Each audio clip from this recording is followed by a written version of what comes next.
ഈശ്വര പരീക്ഷയിൽ പാസ്സാക്കണേ. ആദ്യം ഈ ദൈവത്തോട് പ്രാർത്ഥിക്കാം, പിന്നെ ഈ ദൈവത്തോട്, പിന്നെ ഈ ദൈവത്തോട്. മോള് പാസ്സായ ആദ്യം ബിരിയാണി ഉണ്ടാക്കണം, പിന്നെ പായസം ഉണ്ടാക്കണം, പിന്നെ ഹൽവ ഉണ്ടാക്കണം. അവളെങ്ങാനും തോറ്റു കഴിഞ്ഞാൽ ആദ്യം ഇതുകൊണ്ട് തല്ലണം, പിന്നെ ഇതുകൊണ്ട് തല്ലണം, പിന്നെ ഇതുകൊണ്ട് തല്ലണം. നിന്റെ റിസൾട്ട് വന്നോടി? വന്നിട്ടില്ല അച്ഛാ, കറങ്ങിക്കൊണ്ടിരിക്കുക. എന്ത് കറങ്ങിക്കൊണ്ടിരിക്കാന്ന്? വന്നിണ്ടാവും, 4-5 തോറ്റുണ്ടാവും, അതാണ് മിണ്ടാണ്ടിരിക്കുന്നത്. തോൽക്കോ മോളെ? ഇല്ലമ്മ വന്നിട്ടില്ല, ഇപ്പോഴും കറങ്ങിക്കൊണ്ടിരിക്കുക. അപ്പുറത്തെ ടുട്ടുമോളുടെ വന്നല്ലോ റിസൾട്ട്. എന്റെ അച്ഛാ എല്ലാരും ഒരുമിച്ചാവും നോക്കണ്ടാവാ. ആ ശരി നോക്ക് തോറ്റ. അച്ഛാ ഇവള് പഠിച്ചു വലുതായിട്ട് വീട് നോക്കുന്നു വിചാരിച്ചിരിക്കായിരുന്നു.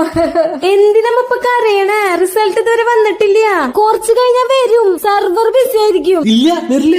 എങ്ങനെ വരാനാ? ജയിച്ചു കഴിഞ്ഞല്ലേ വരുള്ളൂ. തോറ്റു കഴിഞ്ഞാൽ എങ്ങനെ വന്ന് തൊലയാനാ? ഒന്നും മിണ്ടാതിരിക്കണ്ട അച്ഛാ. ഈശ്വര, എന്റെ മോളെ എങ്ങനെയെങ്കിലും എക്സാമിന് പാസ്സാക്കി തരണേ. എന്തിനാ അമ്മ ഇപ്പൊ കരയണത്? റിസൾട്ട് ഇതുവരെ വന്നിട്ടില്ല, കുറച്ച് ടൈം കൊടുക്കമ്മ. 1 മണിക്ക് റിസൾട്ട് വരുന്നു പറഞ്ഞിട്ട് ഒന്നും മിണ്ടാതിരിച്ചാ.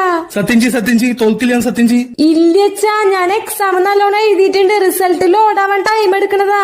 ഇനി നീ എങ്ങാനും തോറ്റാ ഞാൻ വല്ല ആറ്റിലും പോയി ചാടും.